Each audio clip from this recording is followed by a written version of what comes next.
Hello, मैं सौरभ आप सबका स्वागत करता हूँ आपका आज ऑनलाइन क्लासेस पे। तो उम्मीद करते हैं कि आप लोग अच्छे होंगे, मस्त होंगे और स्वस्थ होंगे और मन लगा के पढ़ाई कर रहे होंगे। तो आज हम लोग का क्लास है फिजिक्स का चैप्टर 1 का, यानी प्रकाश के परावर्तन का दूसरा लेक्चर है। यानी हमने कल बता दिया है, हमने कल पहले लेक्चर में हमने बताया प्रकाश क्या होता है, प्रकाश की गति के बारे में बताया, प्रकाश के वस्तु का स्रोत होता है, प्रकाश के स्रोत के बारे में बताया। और आज का जो हमारा क्लास है वो है हमारे प्रकाश के परावर्तन के बारे में। प्रकाश का परावर्तन एक महत्वपूर्ण टॉपिक है इस चैप्टर का, यानी कि मतलब इस टॉपिक का मतलब ये चैप्टर का सबसे बहुत यानी VVI क्वेश्चन प्रकाश के परावर्तन को ही मान सकते हैं। यानी कि इसी बेसिस पे सारा जो आगे का टॉपिक है इसी बेसिस पे काम करता है। तो आज हम प्रकाश के परावर्तन पढ़ने वाले हैं। तो अगर आप हमारे चैनल पे नए हैं तो सब्सक्राइब कर लीजिएगा, लाइक कर लीजिएगा और एक कमेंट आप बताइएगा कि आपको ये वीडियो कैसी लगी।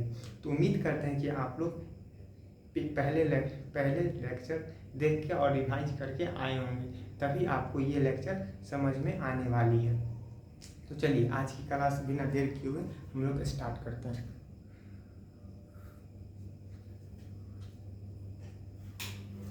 हम लोग स्टार्ट करते हैं आज की क्लास स्टार्ट करते हैं। तो पहला जो हम लोग का है प्रकाश का परावर्तन। तो हम लोग यहाँ पे जानेंगे प्रकाश का परावर्तन होता क्या है। प्रकाश का परावर्तन जब प्रकाश किसी वस्तु से टकरा कर वापस मुड़ या लौट जाती है तो इसी लौटने की प्रक्रिया को प्रकाश का परावर्तन कहते हैं।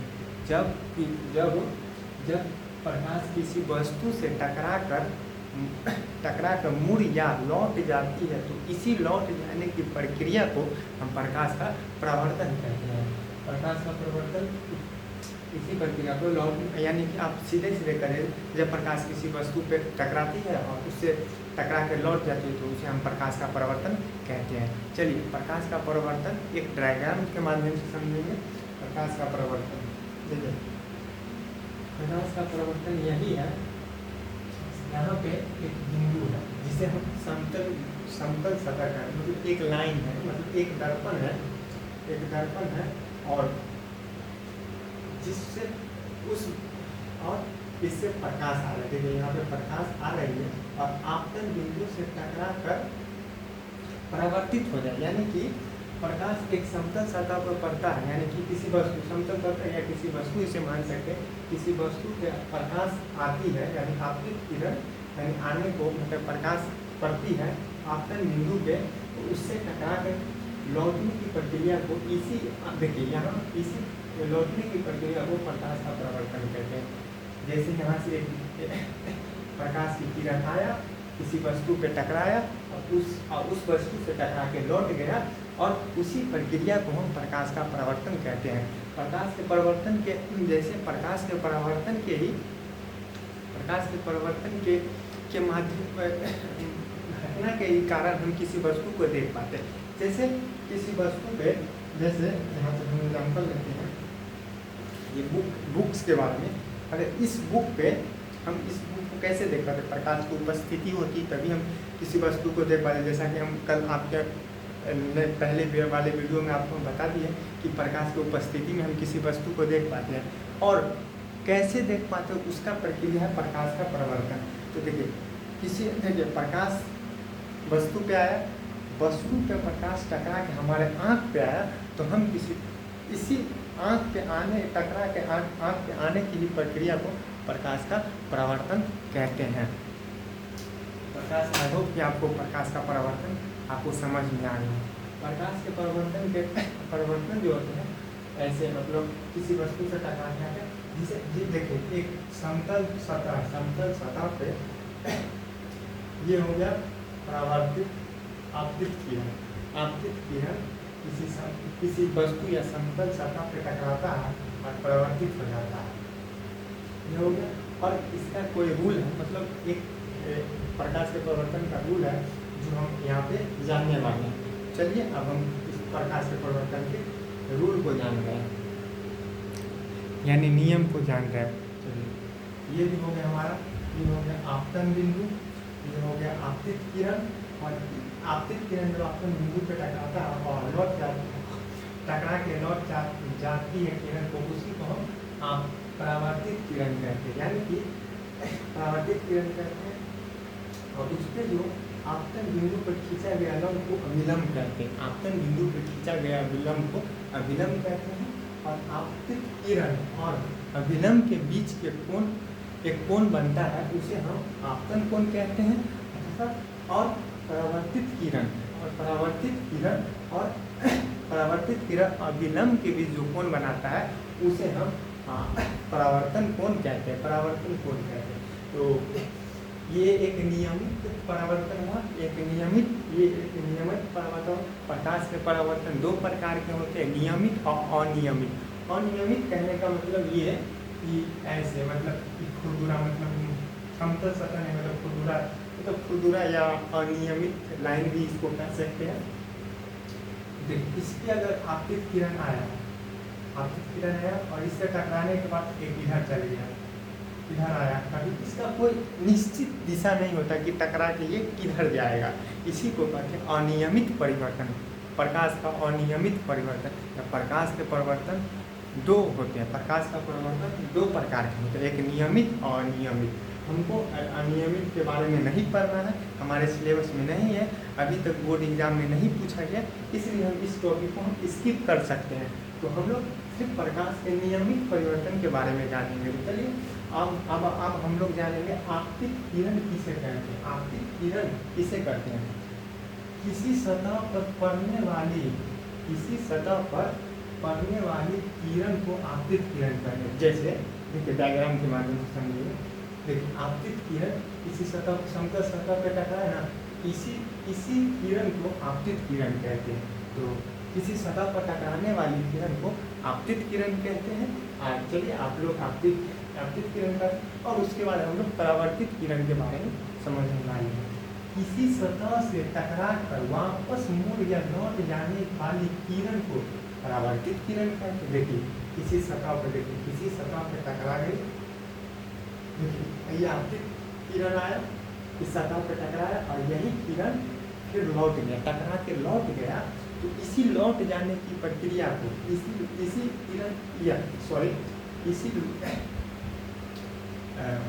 लौट जाने वाली किरण को परावर्तित किरण कहते हैं।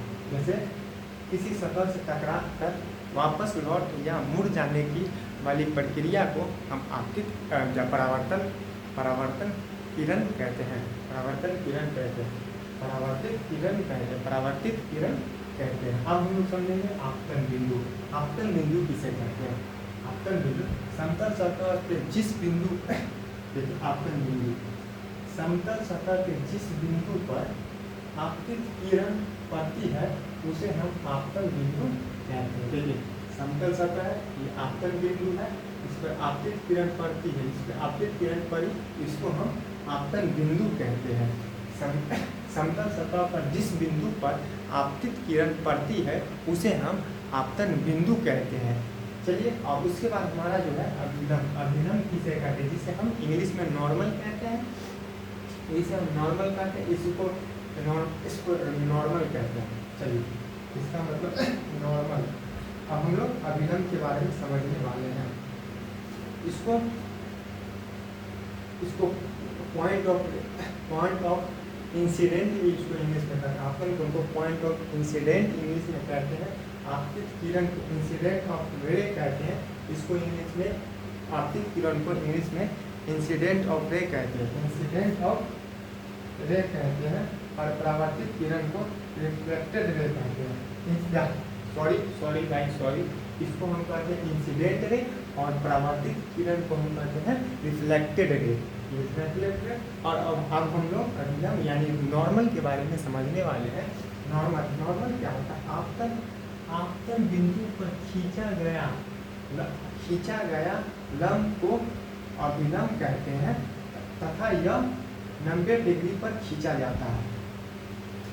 आपतन बिंदु पर खींचा गया लंब को अभिलंब कहते हैं, तथा ये लंब 90 डिग्री पे खींचा जाता है।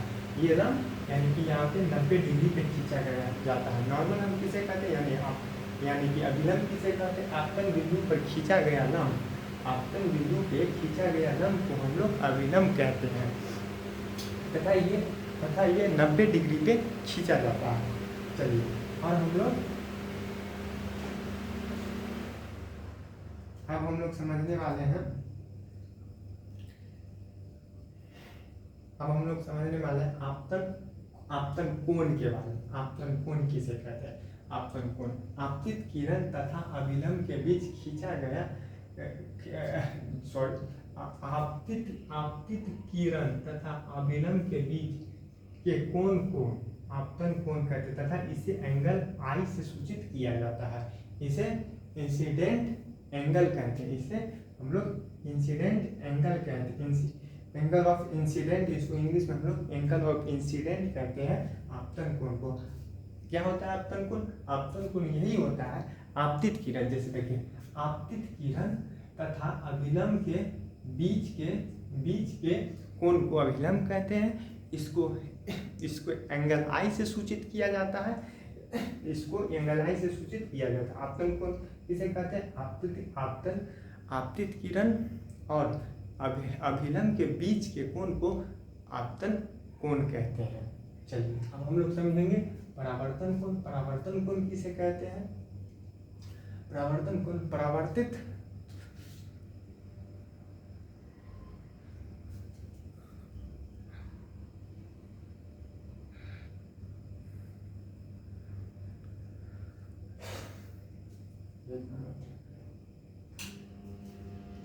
हम लोग अब समझेंगे परावर्तन कोण के बारे में। परावर्तन कोण हम लोग किसे कहते हैं? परावर्तन कोण कहते हैं परावर्तित किरण तथा अभिलंब के बीच के दूरी को आपतन कोण किसे कहते हैं? आपतित किरण तथा अभिलंब के बीच के कोण को परावर्तन कोण कहते हैं। आपतन कोण किसे कहते हैं? आपतित किरण तथा अभिलंब के बीच के कोण को परावर्तन कोण कहते हैं तथा इसे एंगल आई से सूचित किया जाता है। इसको हम इंग्लिश में एंगल ऑफ रिफ्लेक्टेड कहते हैं, एंगल ऑफ रिफ्लेक्टेड कहते हैं। इंग्लिश में इसको हम एंगल ऑफ रिफ्लेक्टेड कहते हैं, यानी कि परावर्तन कोण को। परावर्तन कोण किसे कहते हैं? आपतित किरण तथा अभिलंब के बीच में खींचा गया लंब को हम आपतित किरण इसको कहते हैं इसका मतलब परावर्तन कोण किसे कहते हैं? आपतित किरण तथा अभिलंब के बीच के कोण को आप परावर्तन कोण कहते हैं तथा इसे एंगल आई से सूचित किया जाता है। तो आप लोग पूरा ये हो गया प्रकाश के मतलब जो घटने का प्रकाश का हम यहाँ पे हम लोग प्रकाश का परिवर्तन के बारे में हम लोग समझ रहे हैं। यहाँ पे हम लोग प्रकाश के परिवर्तन कोण के बारे में समझिए। अब हम लोग समझ में आखिर प्रकाश के परिवर्तन के कितने नियम होते हैं। तो हम बता दें कि प्रकाश के परिवर्तन के 2 नियम होते हैं। पहला नियम क्या होता है? पहला नियम यही होता है